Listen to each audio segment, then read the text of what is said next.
Good morning to all of you. Jai Hind, everyone. This is Pooja Upadhyay from Sri Ram Public School. Today we are going to start with the organization of production. Okay.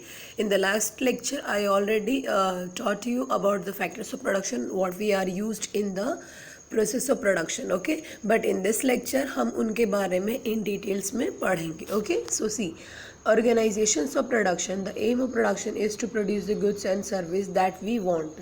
What are the basic objective of production? Is to produce the goods and service for the satisfaction of the want. Okay, there are 4 requirement of the production of goods and service. How many requirement for production? 4. First one is your land, second your labor, then physical capital, and then your human capital. Okay, your first requirement is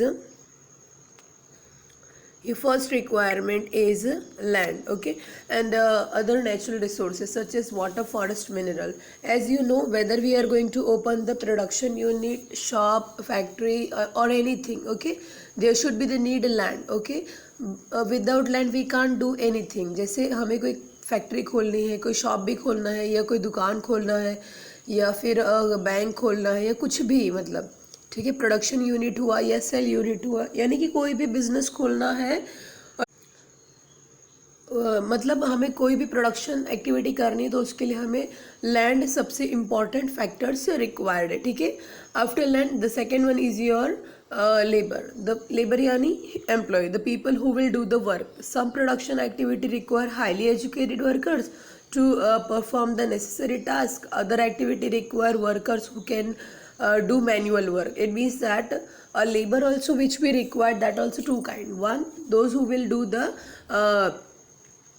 labor work, physical work in the factory, and some labor want who will work in the office, administrative level. Okay, means educated and non-educated, both the kind of the employee we required. Okay, the next one, third requirement is your physical capital.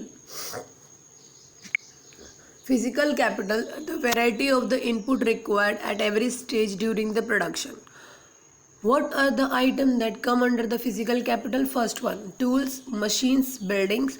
Tools, machines range from very simple tools such as the farmer's plough to sophisticated machines such as generator, turbines, turbine, computers, etc.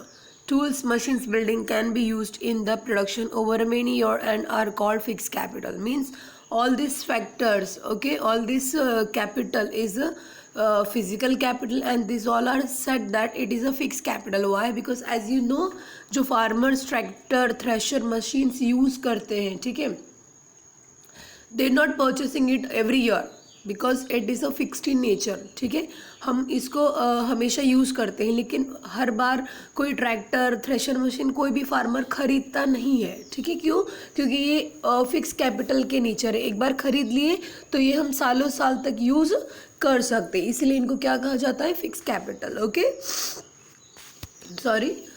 Raw material and money in hand. Production require a variety of raw materials such as yarn used by the weaver and the clay used by the potter. एक दो fix capital हो गया. दूसरा होता है आपका raw material, यानी जिसको हम लोग बोलते हैं वर्किंग कैपिटल. ठीक है, ये एक ऐसा कैपिटल है जो हम लोग प्रोडक्शन एक्टिविटी के लिए रेगुलर यूज करते हैं, कच्चा माल. ओके, जैसे एक फॉर एग्जांपल, जैसे मान लो कि टोमेटो ये बनाना है, केचप. ठीक है, तो हमारे लिए टोमेटो क्या है?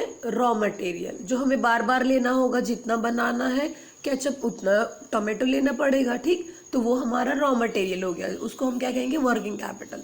अब टोमेटो लेने के लिए कैश भी चाहिए, तो मनी भी एंड हैंड होना चाहिए, वो भी हमारा क्या है? Working capital. क्योंकि ये एक बार परचेस कर लिए तो फिर दोबारा परचेस नहीं करना होगा, ऐसा नहीं है. ये हमें जितनी बार प्रोडक्शन करना है उतनी बार ये रॉ मटेरियल्स परचेस करने पड़ेंगे.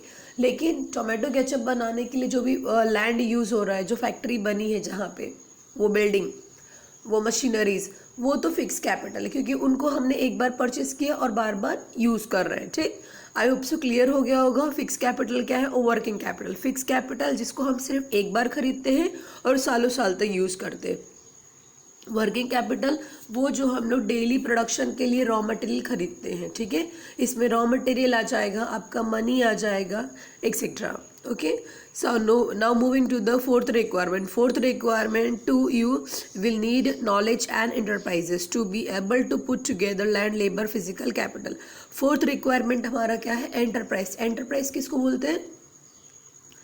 he is a person who will manage all the above three factors. ठीक है, ये एक knowledgeable person होते हैं जो लैंड, लेबर, कैपिटल, एंटरप्रीनियर्स, इन तीन लैंड, लेबर, कैपिटल, इन तीनों को टुगेदर यूज में लाते हैं थ्रू देयर नॉलेज, जिसको हम लोग क्या कहते हैं? Enterprise. Okay, to be able to put together land, labour and physical capital and produce an output either to use your self और to sell in the market.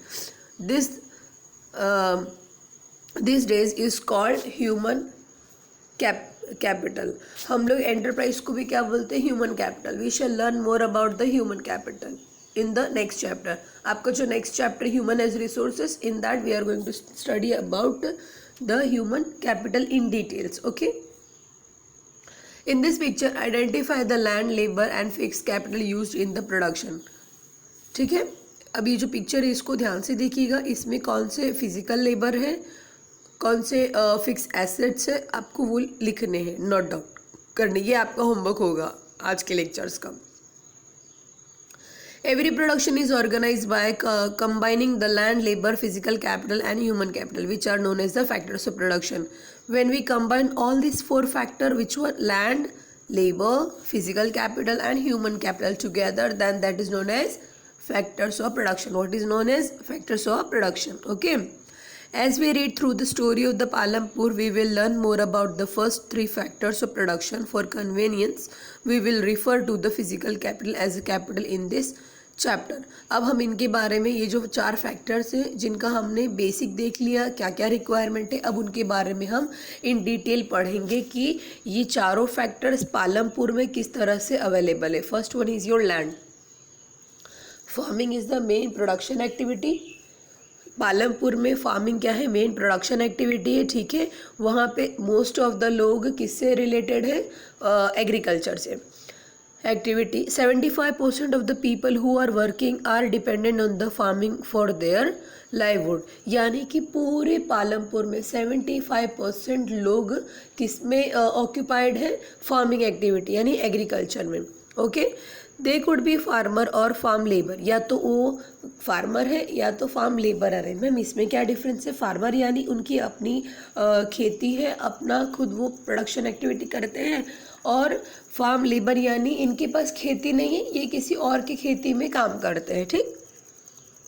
The well-being of these people is closely related to the production on the farms. But remember that there is a basic constant trend in the rising farm production. Land area under the cultivation is practically fixed. Since 1960, Palampur, there has been no expansion in the land area. As you also know कि जो हमारा agriculture land है वो तो fix in nature है. अब हम agriculture land को तो इंक्रीज़ नहीं कर सकते ना. ठीक, हमें उतने ही लैंड में प्रोडक्शन एक्टिविटी कैसे बढ़ानी है वो हम आगे इस चैप्टर में देखेंगे कि पालमपुर में किस तरह से उन्होंने सेम लैंड पे कल्टीवेशन इंक्रीज़ कैसे किया. और लैंड का साइज़ तो इंक्रीज़ होता नहीं है, बट फिर भी उन्होंने किस तरह से नॉन प्रोडक्टिव लैंड को प्रोडक्टिव लैंड में कन्वर्ट करके प्रोडक्शन इंक्रीज किया, वो हम लोग आगे देखते हैं. Okay, so moving to the next one. By then some of the waste land in village had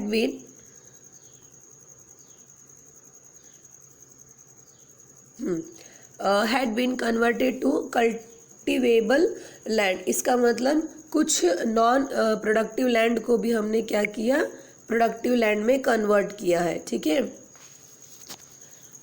this exist no further scope to increase the farm production by bringing a new land under the cultivation. इसका मतलब जो productive land है या कोई भी land हो, हम किसी भी लैंड को रबर की तरह खींच के बड़ा तो नहीं कर सकते, राइट?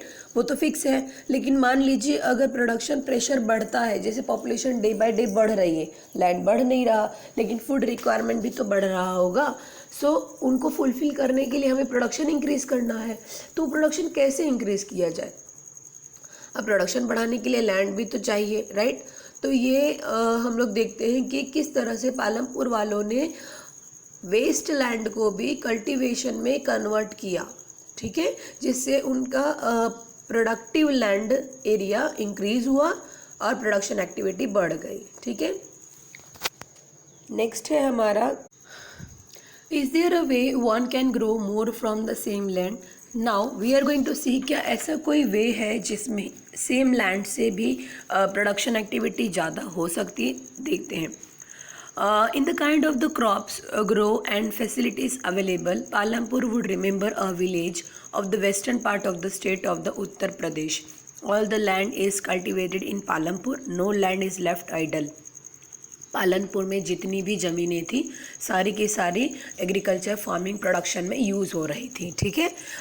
जैसे कि सारी ज़मीन यानी आपने आगे देखा जो वेस्ट लैंड था उसको भी हमने क्या किया, कल्टीवेशन लैंड में कन्वर्ट कर दिया। Okay, then it means that now all the land are use for the production purpose.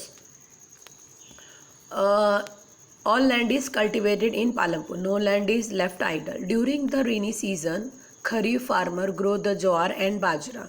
During the rainy season यानी कि जून जुलाई अगस्त, that time what they are farming jowar and bajra. These plants are used cattle feed. It is followed by the cultivation of the potato between October to December. In the winter season, flats are sown with the wheat. From the wheat production, farmer keep enough wheat for the family's consumption and sell the surplus wheat at the market at Raiganj. Raiganj एक गांव है, पड़ोसी गांव है पालमपुर का, ठीक है। अब तक हमने देखा कि पालमपुर में जो भी फार्मर है प्रोडक्शन एक्टिविटी करने के बाद जैसे सीजन वाइज अलग अलग गुड्स के प्रोडक्शन हो रहे हैं, अभी आपने देखा। उसके बाद हमने देखा कि जब वीट प्रोडक्शन होता है तो पहले ये लोग अपने फैमिली के कंजम्पशन के लिए रख लेते हैं, उसके बाद जो सरप्लस होता है उसको ये लोग क्या करते हैं, मार्केट में सेल कर देते हैं। किस मार्केट में? रायगंज, क्योंकि वो उनके नेबरहुड में है, ठीक। A part of the land area is also devoted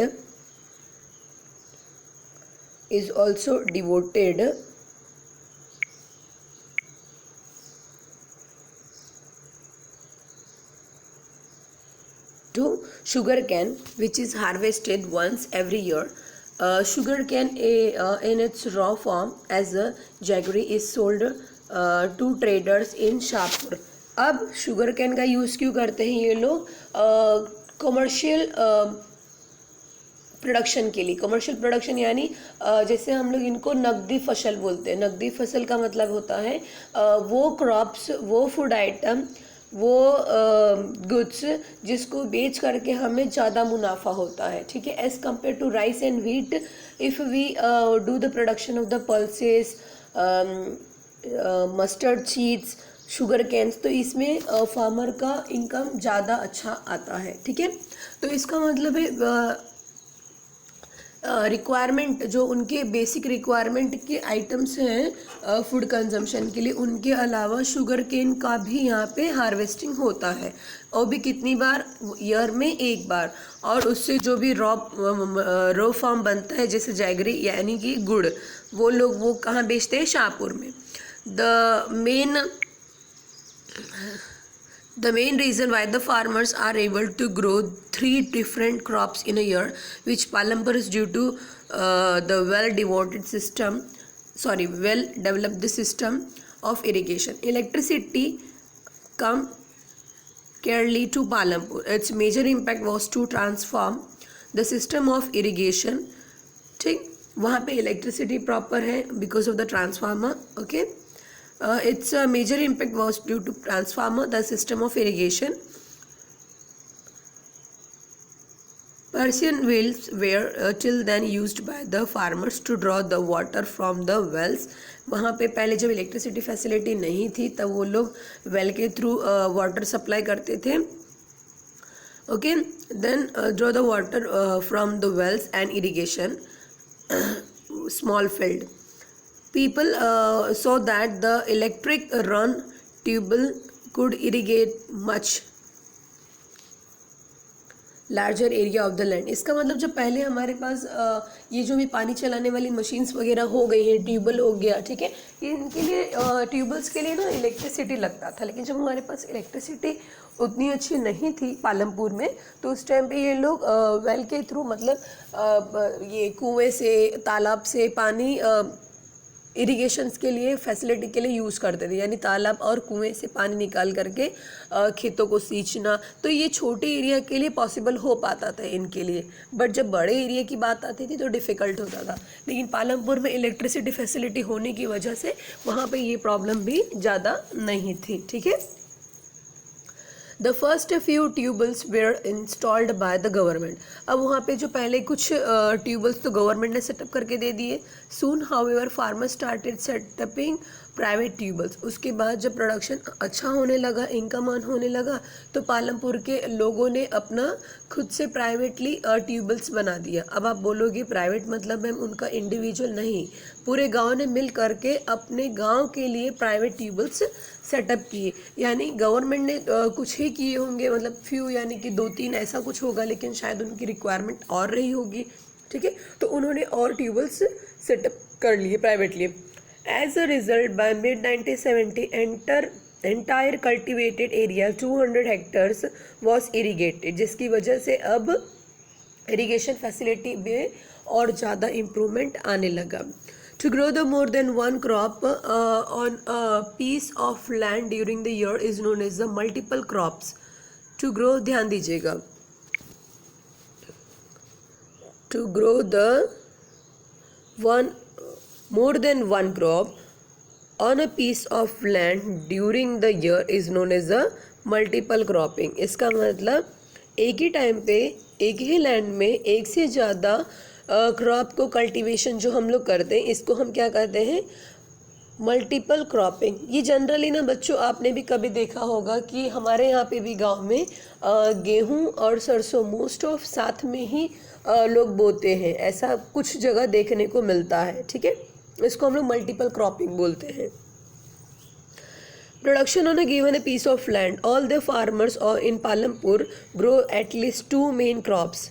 Many are grow potatoes as a third crop in the past 15 to 20 year. उसके अलावा कुछ लोग तो 3-3 क्रॉप भी एक साथ ग्रो करने लग जाते थे, जैसे पोटैटो भी, ठीक है। सो यहाँ तक क्लियर हो गया, ठीक है। नेक्स्ट वन क्या है, ये तो डेटा है, ये आपको हम पिक्चर्स भेज देंगे, ये आपको सेल्फ स्टडी करना है, ठीक है। फिगर्स देखने हैं सिर्फ कि कौन से ईयर में कितना मिलियन हेक्टेयर प्रोडक्शन के लिए यूज़ हुआ, ठीक है। तो अब हम लोग आगे चलते हैं।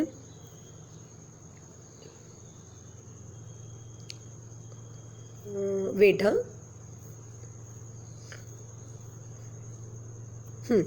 For a higher yield, yield is measured as a crop produced on a given piece of land during the single season. Till the mid-1960s, the seeds used in the cultivation were traditional.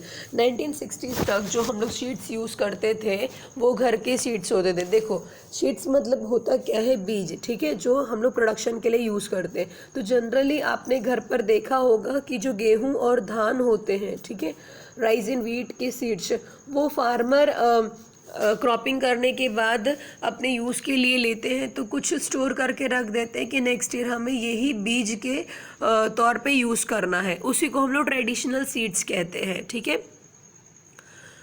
Once with a relatively low yield, इसका मतलब जैसे आप लोग ने देखा है ना, हम मैंगो खाते हैं, उसी के बीज को बो देते हैं कि इससे आम का पेड़ निकलेगा, यस निकलता है, ठीक है, इसी को हम लोग ट्रेडिशनल मेथड बोलते हैं। जैसे सब्जियों के बीज भी आपने देखे होंगे, लौकी हो गया, कद्दू हो गया, इसके बीज को भी घर पर हमने कई बार देखा होगा कि सुखा करके फिर पापा इन्हीं को बो देते हैं, जैसे इससे भी प्रोडक्शन होगा, क्रॉपिंग होगी, यस होता है, लेकिन इसको हम लोग ट्रेडिशनल मेथड बोलते हैं। अब ये सीड्स जितने जल्दी ग्रो करेंगे उससे ज़्यादा जल्दी जो मार्केट में रेडीमेड सीड्स मिलते हैं वो जल्दी ग्रो करते हैं। रीज़न क्या है, आगे देखो। The seeds used in the cultivation were traditional ones with a relatively low yield. इसका मतलब जो ट्रेडिशनल सीड्स हम यूज़ करते हैं उसके तो जो प्रोडक्शन आउटपुट होता है हमारा वो होता तो है लेकिन बहुत कम होता है. ठीक. Next, the traditional seeds needed less irrigation. Farmers used cow dung and other natural manure as a fertilizer. और फर्टिलाइज़र के लिए भी जैसे आज हम लोग यूरिया खाद और भी कई तरह की खाद यूज़ करते हैं. ठीक है. तो उस टाइम पे मार्केट में ये चीज़ें भी अवेलेबल नहीं थी. तो उस टाइम पे फार्मर्स क्या करते थे, 1960s के बात बता रहे हैं हम आपको, जो ये जानवरों के गोबर्स होते थे, गाय भैंस के गोबर हो गए, फिर सड़ा हुआ कचरा, ये लोग उसको एज अ खाद के रूप में यूज़ करते थे. ठीक है. The farmer who did not have to buy them. Market में उस टाइम पे भी कुछ खाद्य अवेलेबल थे लेकिन वो इतने कॉस्टली होते थे कि फार्मर्स परचेस ही नहीं कर पाते थे. ठीक. The green revolution in the late 1960 introduce in India. Green revolution कब इंट्रोड्यूस किया गया, ये मोस्ट इम्पॉर्टेंट है. 1960 introduced the India farmer to cultivate wheat rice using the high yield seeds. इसका मतलब ग्रीन रेवोल्यूशन में हम लोगों को HYV सीड्स अवेलेबल हुए. ठीक है. ये ऐसे सीड्स हैं जो केमिकल बेस्ड होते हैं. इन सीड्स के थ्रू हम लोगों का प्रोडक्शन आउटपुट क्वांटिटी बहुत ज़्यादा इंक्रीज हो जाता है. ठीक है.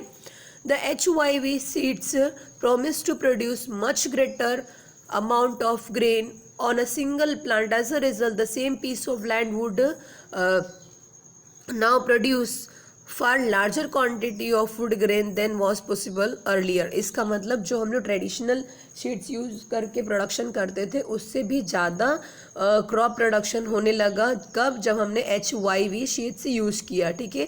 जो आप लोगों को जनरली खाद्य भंडार के शॉप्स में मिलता है, आप लोग देखते हैं अपने घरों पे भी अब जो सीड्स क्रॉपिंग के लिए आता है वो मोस्ट ऑफ फार्मर रेडीमेड वाला यूज़ करते ताकि उनका प्रोडक्शन बढ़े. ठीक है. As a result, same piece of land would now produce far larger quantity food grain what possible earlier. HYV seeds, however, needed plenty of the water and also chemical fertilizer and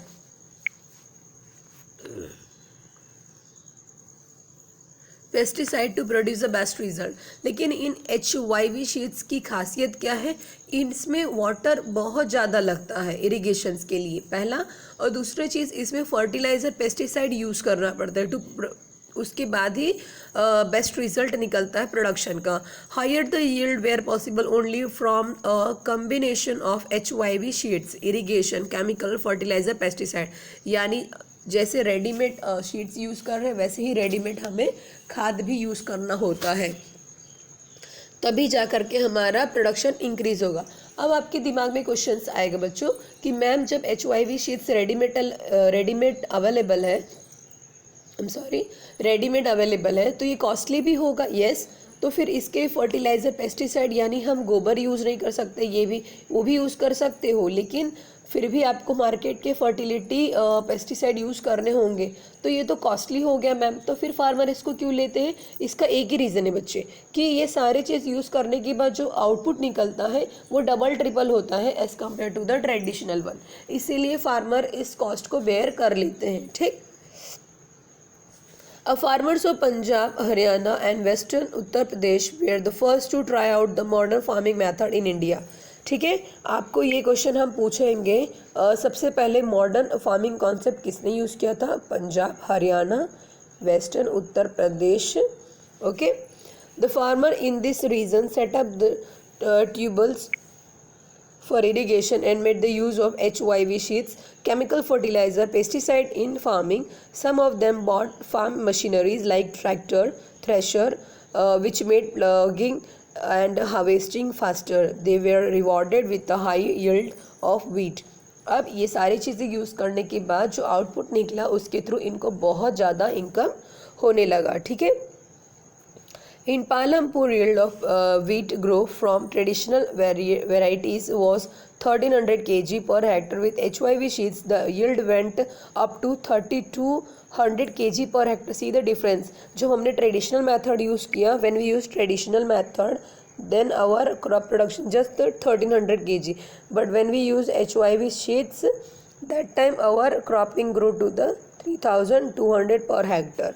Okay, a farmer now had greater amounts of surplus wheat to sell in the market. अब उनके पास बहुत ज़्यादा surplus हो गया जिसको market में cell करके वो अच्छा खासा इनकम अर्न कर सकते हैं. ठीक है. The next one, will the land sustain? A land being natural resources, it is necessary to be careful in its use.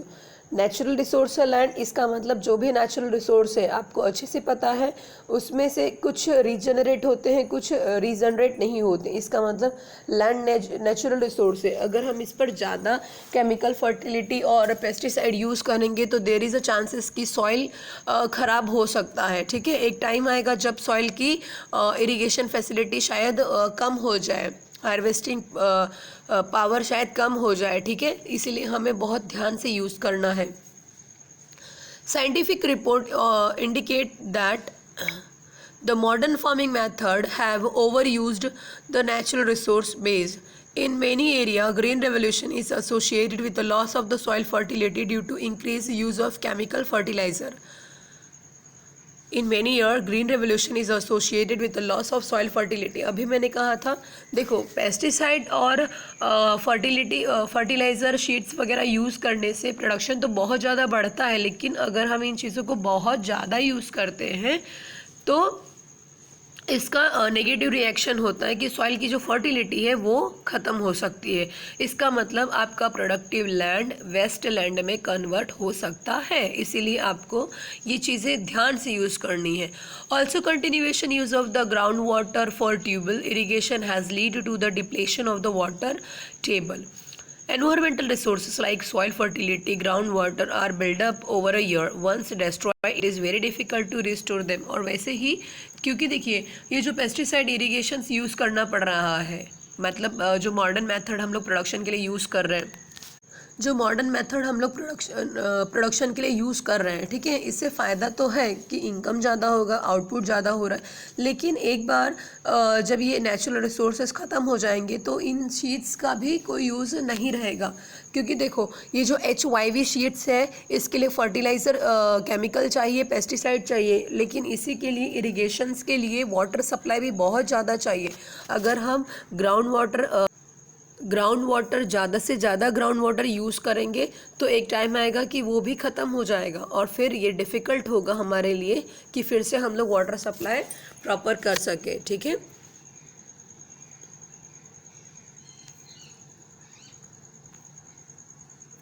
Next है how is land distributed between the farmer. I think ये वाला हम लोग next lecture में करते हैं. Today we stop here only. Do one thing, जितना हमने आपको एक्सप्लेन किया है इसका नोट्स बना लीजिएगा. If you having any doubts you can ask me. और नोट्स यानी कि पूरा का पूरा टेक्स्ट बुक आपको अपने मन से नहीं लिखना है. ठीक है. इनफैक्ट जितना हमने एक्सप्लेन किया है उतने का ही नोट्स बनाना है. और नोट्स जब आप बनाएंगे तो वो पॉइंट वाइज होना चाहिए. सबसे पहले तो आपको चारों फैक्टर्स ऑफ प्रोडक्शंस के बारे में डिटेल्स में लिखना है. ठीक है. चारों फैक्टर्स के बारे में डिटेल्स में लिखना है. उसके बाद आपका जो नेक्स्ट क्वेश्चन है land as a fix capital, इसके बारे में जितना हमने एक्सप्लेन किया वो लिखना है. फिर हमें ये लिखना है कि किस तरह से ट्रेडिशनल और मॉडर्न कॉन्सेप्ट हम प्रोडक्शन यूनिट के लिए यूज़ करते हैं, उसका एडवांटेज क्या है, डिसएडवांटेज क्या है. ठीक है. तो आज हम यहाँ पे स्टॉप करते हैं. Okay. If you having any doubt please ask me in the evening schedule. Student जब तक आप पूछोगे नहीं डाउट्स तब तक आपको हम और अच्छे से क्लियर नहीं कर पाएंगे. ओके. क्योंकि हमें पता है कुछ ना कुछ तो डाउट्स होना ही चाहिए आप लोगों का.